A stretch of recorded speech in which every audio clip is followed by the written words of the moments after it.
We're here in the Meany Hall Studio Theater with some of the instruments of Harry Partch, an American composer who lived from 1901 to 1974.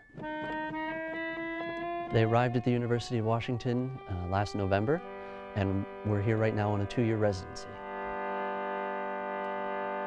I joined Montclair State University's Harry Partch Ensemble as a freshman in 2002. I have been playing the instruments basically non-stop since then.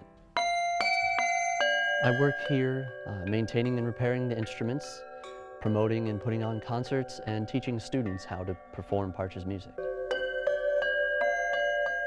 Partch moved across the country many times and would discover new sounds, new instruments.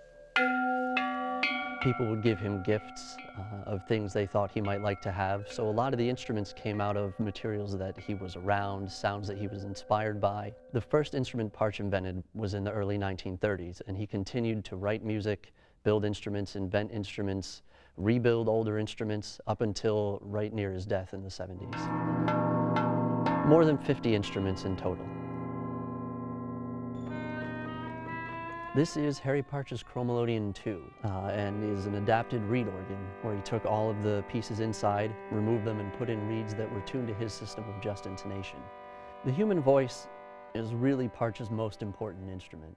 He wanted to find a way to accurately notate what the human voice does naturally, which has nothing to do with 12 equally spaced pitches in an octave.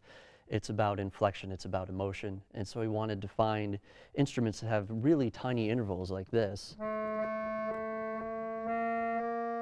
so that he could harmonize with what the voice would do on its own.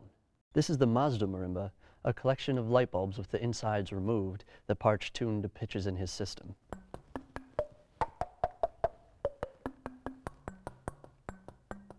So the name of the spoils of war comes from these 7 shell casings, which are all tuned from the lowest to the highest, all pretty close together. These cone gongs are from airplane nose cones, and Partch tuned them into his system to get these long, resonant, deep tones.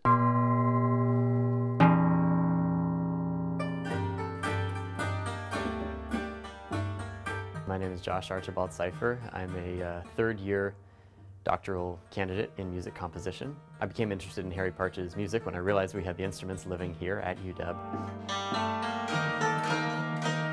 Because a lot of the instruments are made from not necessarily odds and ends of different things, but kind of pieces that weren't crafted throughout lots of tradition and modified over a lot of time. They often have sort of a rustic and almost slightly rough-hewn quality to them, which is actually very appealing and almost sort of folky in a way.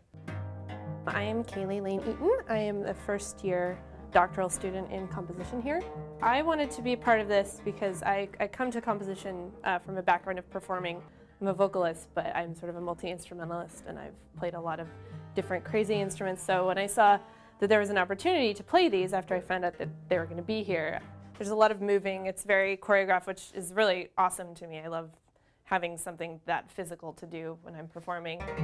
I think as with any sort of performance, it gives you a chance to actually engage with the music, not just as a listener, but also with your body and kinesthetically.